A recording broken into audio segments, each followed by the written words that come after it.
Hello guys, বর্ষা রান্নাঘর থেকে আপনাদেরকে স্বাগত। দেখুন আমি আজকে বানাচ্ছি চিংড়ির তেলকাই। কী কী লাগছে? টমেটো, কাঁচা লঙ্কা আর কালো জিরে। প্রথমে টমেটোটাকে ভালো করে ধুয়ে দানা ছাড়িয়ে আমি টমেটোটাকে পেস্ট করতে দিয়ে দিলাম। পেস্ট করা হয়ে গেছে। পেস্ট করার পর আমি কাঁচা লঙ্কাগুলোকে ভালো করে ধুয়ে নেব। কাঁচা লঙ্কা ধুয়ে নিলাম। ধোয়ার পর আমি কড়াইতে তেল দিয়ে, সর্ষের তেল, মনে রাখবেন এটাতে সর্ষের তেল দিয়েই করে। সর্ষের তেল, যেহেতু তেলকাই, তেল একটু বেশি লাগে। চিংড়ি মাছের থেকেও তেল, যা মশলা তার থেকেও বেশি তেল লাগে। তেলটা যখন গরম হয়ে যাবে ওর মধ্যে একটুখানি দিয়ে দেবেন, খুব গরম হয়ে যাবে তখন দিয়ে দেবেন কালো জিরে। প্রথমে ফোড়নে দেবেন কালো জিরে। কালো জিরে দিয়ে দেওয়ার পর ফ্লেমটাকে একটু লো করে দেবেন। লো করার পরে ওর মধ্যে দিয়ে দেবেন টমেটো পেস্ট। টমেটো পেস্টটা দিয়ে ভালো করে কষাবেন, কারণ টমেটোর একটা বিচ্ছিরি গন্ধ, কাঁচা গন্ধ খাওয়ার সময় নয়তো খুব বাজে লাগবে। ফ্লেমটাকে এবার হাই করে দিয়ে আপনি ভালো করে কষাবেন। আপনারা ভালো করে কষাবেন। কষানো হয়ে গেলে ওর মধ্যে দিয়ে দেবেন আন্দাজ মতো নুন। আমি যতটা মশলা সেই আন্দাজে আমি নুন দিয়েছি। এবার আপনাদের স্বাদ মতো আপনারা নুন দিতে পারেন। সেটা দিয়ে, নুনটা দিয়ে ভালো করে নাড়িয়ে নেবেন। নাড়ানোর পর, কারণ এটাকে মানে অন্য রান্নার মতো না, এটাকে সবসময়তে নাড়িয়েই যেতে হবে, কষিয়েই যেতে হবে, নয়তো নিচে লেগে যাবে। এরপর দেবেন হলুদ গুঁড়ো। হলুদ গুঁড়ো দিয়ে ভালো করে কষিয়ে নেবেন, কারণ নয়তো হলুদেরও একটা বাজে গন্ধ আছে, ওইটা নয়তো রান্নার মধ্যে হয়ে যাবে। খাওয়ার সময় তখন বুঝবেন যে খুব বাজে একটা গন্ধ ছাড়ছে। দেওয়ার পর ভালো করে নাড়িয়ে দেবেন একটু লঙ্কার গুঁড়ো আন্দাজ মতো। আর যে আন্দাজ মতো না, যে যেরকম ঝাল খায় সে সেরকম দিতেই পারে। আমি ঝাল একটু বেশি খাই, ওই জন্য আমি লঙ্কার গুঁড়োও দিয়েছি, কাঁচা লঙ্কাও দিয়েছি। তারপর কাঁচা চিংড়ি মাছগুলোকে দিয়ে একটু জল দেবেন, যাতে মশলাগুলো ভালো করে কষাতে পারেন, কাঁচা গন্ধ যাতে মশলার বেরিয়ে যায়।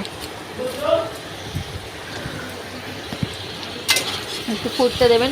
ফোটানোর পর আমি একটু বেশি ঝাল খাই, আপনাদেরকে আগেই বললাম, ওই জন্য আমি শুকনো লঙ্কার গুঁড়োও দিয়েছি আর কাঁচা লঙ্কাও দিয়েছি। আমি একটু বেশি কাঁচা লঙ্কা দিয়েছি, আমি একটু বেশি ঝাল খাই। এবার আপনারা ঝাল যে যেরকম খান সে সেরকম লঙ্কা দেবেন।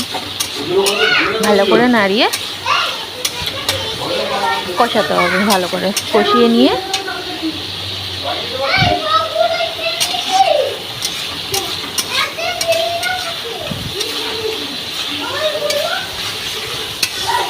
কষানো থামালে একদমই চলবে না, নয়তো নিচে ধরে গেলে খুব বাজে একটা গন্ধ ছাড়বে।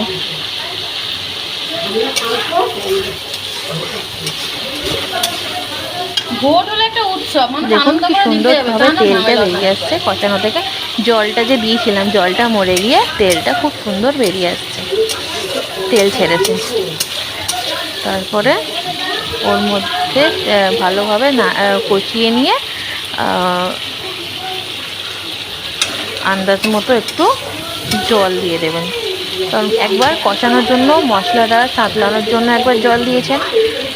জল দিয়ে দেওয়ার পর যাতে কালারটা আসে আর তেলটা খুব সুন্দরভাবে বেরিয়ে আসে, সেই জন্য আরেকবার জল দিতে হবে।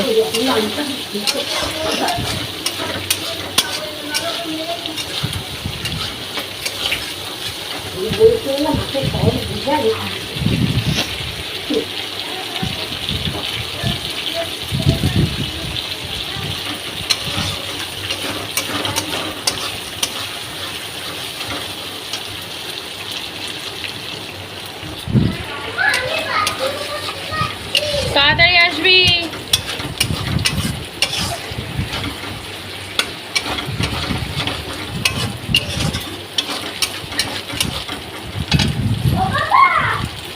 এই রান্নাটা আমি বিয়ের আগে আমি একজনের বাড়িতে গিয়ে রান্না পুজোতে আমি খেয়েছিলাম। যেহেতু ওরা ব্রাহ্মণ ছিল, ঠিক আছে, ব্রাহ্মণ ছিল, তো ওদের বাড়িতে গিয়ে খেয়ে আমার খুব ভালো লেগেছিলো। তো আমি কাকিমাকে জিজ্ঞাসা করেছিলাম যে কীরকম করে এই চিংড়ির তেলকাইটা করো, আমাকে একটুখানি বলো তো। বলে আমাকে শিখিয়ে দিয়েছে। দেখুন আমি জল দিয়েছি।